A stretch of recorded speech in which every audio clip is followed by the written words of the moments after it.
have-nots, being a have-not. I wanted to know why so few manage to be well off financially in a country where success is available to everyone.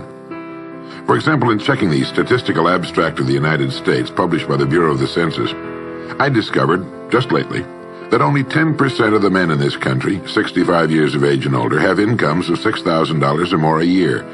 More than 80% of all men 65 or older have incomes under $4,000 a year.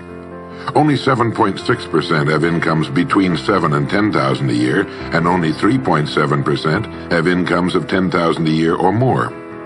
A man starts his working career in his 20s, often earlier. He's fortunate in that he lives in the free world. He has better than 40 years to make the grade financially in the richest country on earth. Yet, according to the statistics, only about 10 out of 100 will be financially secure by the time 65 rolls around, and only about 4 men out of 100 will be financially comfortable. Now why? Well, let me tell you how to find out for yourself. Conduct your own survey. Start down the street in your neighborhood on any Saturday or Sunday and ask the man of every house 2 questions. The first question is, what are you doing at the present time to increase your income now? That is, how much do you want to earn? And when you've evaluated the blank stare you get in response to that question, ask question number 2, which goes, how much money are you planning to be worth at age 65? Now, when the silence becomes too unnerving, thank him and move on to the next house. Ask 50 men, 100, 1,000, until you're completely convinced that the reason men don't make more money during their working lives, and the reason men aren't financially independent by the time they're 65, is simply that they seldom, if ever, do any constructive thinking on either subject. It's that simple, unfortunately. The reason it's so easy to earn far more money than the average man earns in this country is that so very few are going about it the right way. This is a race without enough contestants to bother about.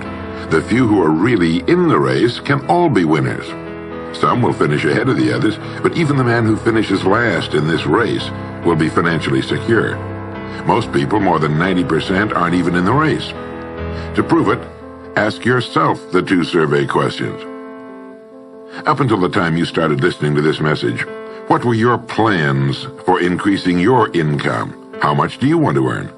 And how much money had you decided to be worth by the time you're 65? You see, people who earn large incomes aren't lucky, and they're not crooks as those without money are so fond of pretending, nor are they endowed with more brains or talent necessarily than their friends and neighbors, nor are they privy to occult secrets, and only a very few were lucky enough to have had rich fathers or grandfathers.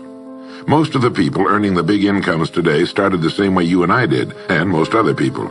The only difference between the men who earn big incomes and those who earn small incomes is that those earning big incomes decided to earn more. They're the people who made it their business to earn more. You see, a woman who does not think about baking an apple pie for dinner tonight will never think of looking up the recipe for apple pie. Without the decision for pie, there's no motivation for checking out the recipe. A man who does not think about driving his car to St. Louis, Missouri or Nacogdoches, Texas will never get road maps which show how to get to St. Louis or Nacogdoches. And a man who never decides to earn more money will never think of learning how, of looking up the rules for earning more money. You see, people do what they make up their minds to do. So get rid of the ancient superstition once and for all that people who earn big money are special people, or lucky, or get the breaks, or had money to begin with, or knew someone, or are smarter, or anything else. These are alibis. They can all be disproved 1,000 times. The reason there are so many of these alibis around is that men who fail to make the grade financially are seldom honest enough to just admit that they really didn't try and keep trying. So in order to justify their failure, in order to remain seated, they dream up and pass along these old alibis. We're all self-made, but only the successful will admit it. I once had occasion to visit Charleston, South Carolina. I'd never been there before, so I hired a taxi to drive me around the historic old town. I particularly wanted to see the battery where that famous shot was fired on Fort Sumter. Along this beautiful drive, some of Charleston's oldest and finest homes look out over the bay. I commented to my cab driver on what lovely homes they were, and he said, yes, some of those homes have 40 rooms. And then he thought a moment and he said, and every one of them is owned by a crook.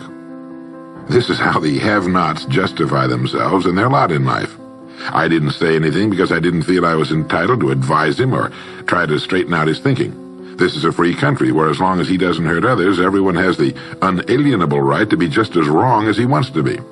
As Thomas R. Lounsbury, the American scholar and educator, put it, we must view with profound respect the infinite capacity of the human mind to resist the inroads of useful knowledge.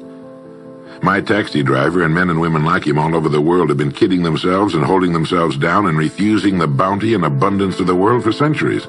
Knowledge is available to everyone. We can either listen to those qualified to teach us, or we can go along with those ancient stumbling blocks we get from people who don't know any more than we do. The truth, incidentally, about those homes along that beautiful drive is that they were built by the men and women who made the largest contribution to the city of Charleston.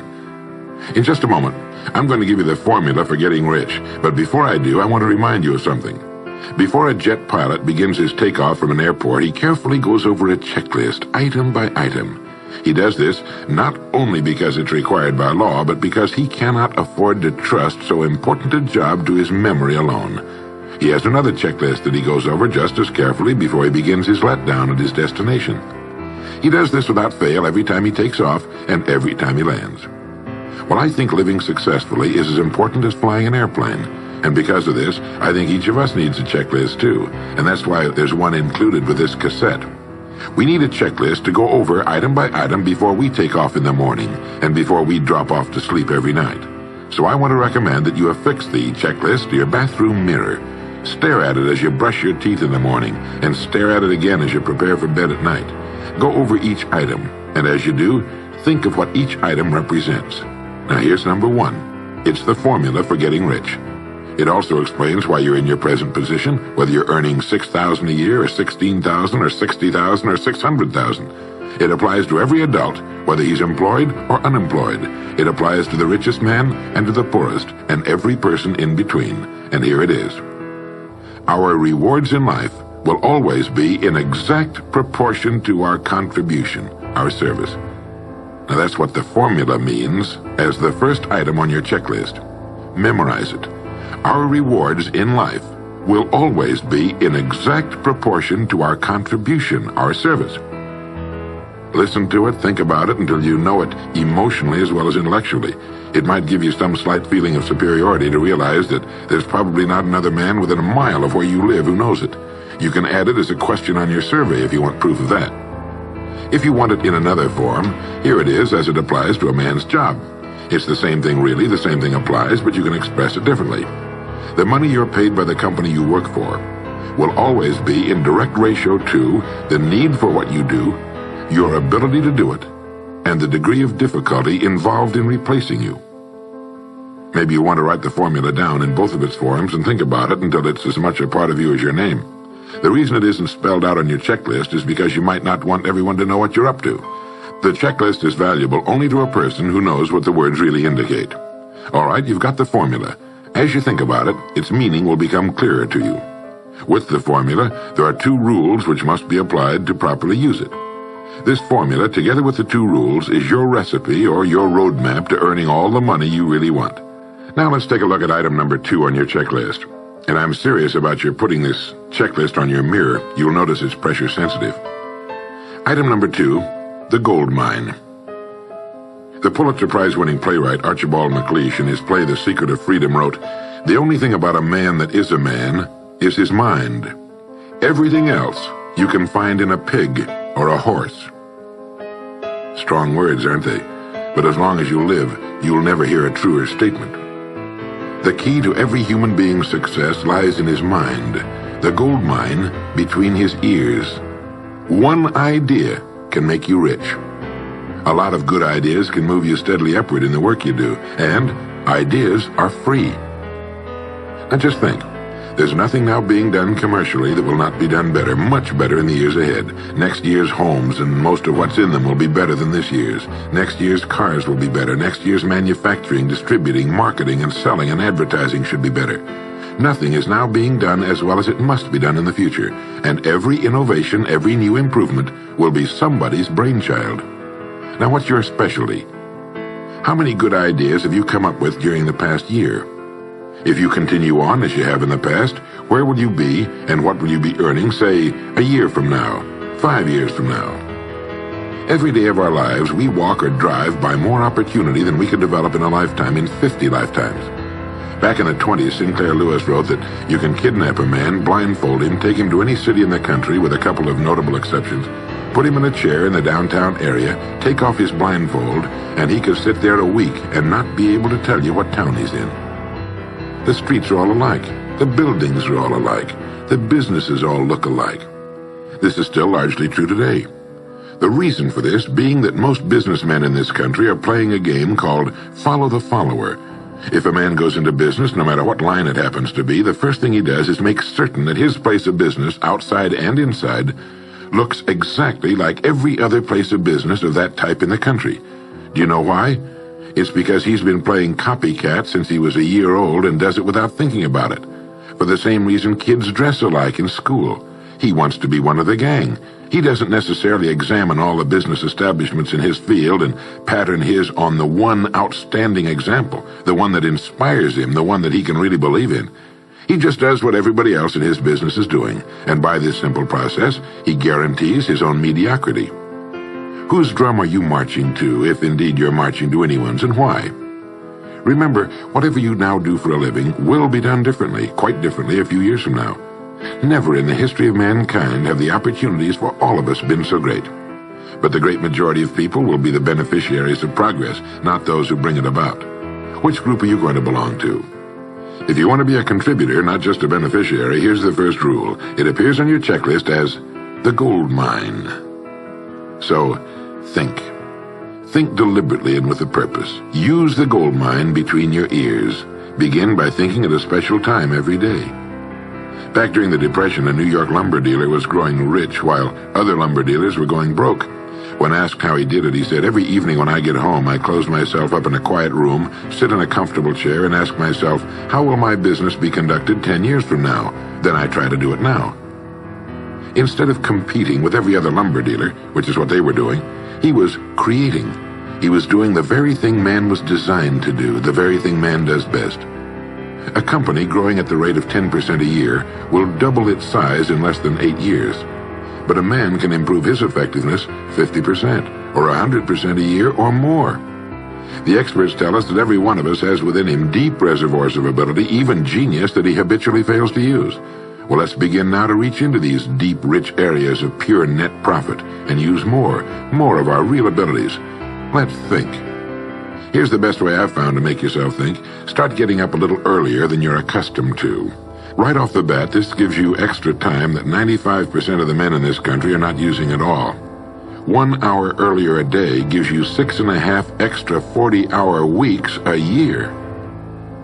But at this time in the morning, take a refreshing shower, dress, get yourself a fresh, hot cup of coffee if you're a coffee man, and then sit down to a clean sheet of paper. At the top of the paper, write your financial goal.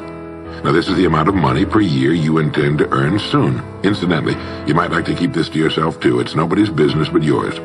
Then, start to think.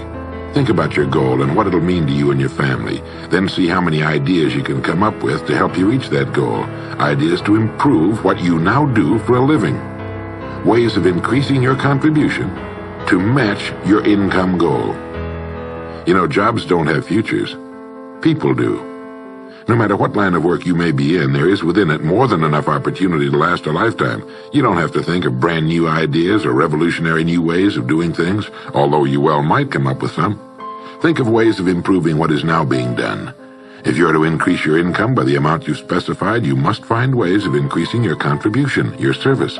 And the key to this is to be found in your mind, in that gold mine between your ears. Try for 5 ideas every morning and write them down, and save those sheets of paper in a special idea file. Many, perhaps most of your ideas will be worthless, but some of them will be very good. A few will be excellent, and every once in a while you will come up with something really outstanding. You see, 5 ideas a day is 25 a week if you don't think on weekends. Now that's more than 1,000 ideas a year. One idea can get you to that income you're shooting for. The law of averages swings so far in your favor you just can't miss. Try to develop a sense of expectancy. That is, try to hold the feeling that the goal you're shooting for is a sure thing, and that it's only a matter of time before it's realized. You know, Henry Ford didn't start making cars until he was 45. A friend of mine started a new company at 65. He's still going strong, and his new company has sales of better than $300 million a year. It's almost never too late. Try not to think of things outside of your own line of work or whatever it is you're most interested in. To think well and profitably, you must discipline your thinking. Keep it on course, controlled, keep it in one field, specialize. Now for the final item on your checklist. It appears as the word.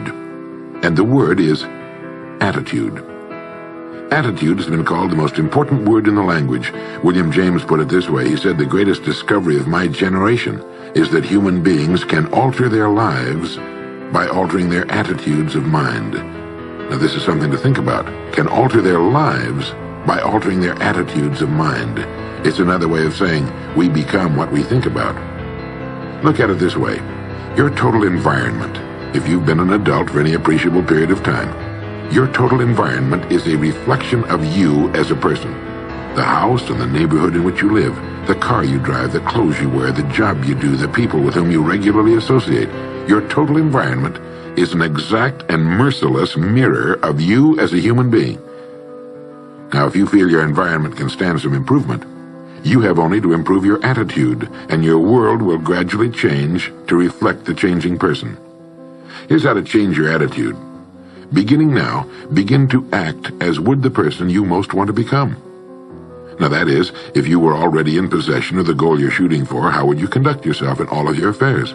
Well, do it now, and tomorrow, and the next day. Begin now to act the part of the person you most want to become, and you'll end by becoming that person. Subtly, in little ways, in the way you dress, in the way you talk, in the unfailing courtesy you show to every person with whom you come in contact, begin to act the part of the person who has already achieved that which you're shooting for.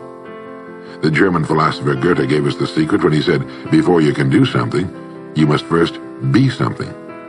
When you behave like the person you most want to become, the things that person would have will tend to come to you. It's simply cause and effect. Don't be in too big a hurry. It takes longer to build a skyscraper than a chicken coop. Build slowly, steadily, and well. Then when you make it, you'll keep it. You'll stay on top. Always be suspicious of the so-called get-rich-quick scheme or sudden success. Never forget that word, attitude. It's your attitude toward the people with whom you come in contact that will determine their attitudes toward you. The person with the great attitude toward life and the world is the person other people call lucky. He's not lucky. He's just using our old friend, cause and effect. His causes are excellent, and his effects have to be just as good. Well, that's it. 3 things to remember. 3 things to practice every day. If you spent 16 hours a day, 7 days a week, practicing your golf swing, in a relatively short time, you'd have a grooved, beautiful swing like the pros. So practice your new attitude every day, every waking hour. Practice thinking a few minutes every morning, and you'll find yourself thinking all day long. And remember the formula. Our rewards in life will always be in exact proportion to our contribution, our service. Go over the ideas in this message every day until they're as much a part of you as your name and your temporary address. You'll notice that each time you listen, you'll hear something new. You'll get a new idea you failed to get before. This is Earl Nightingale, and thank you.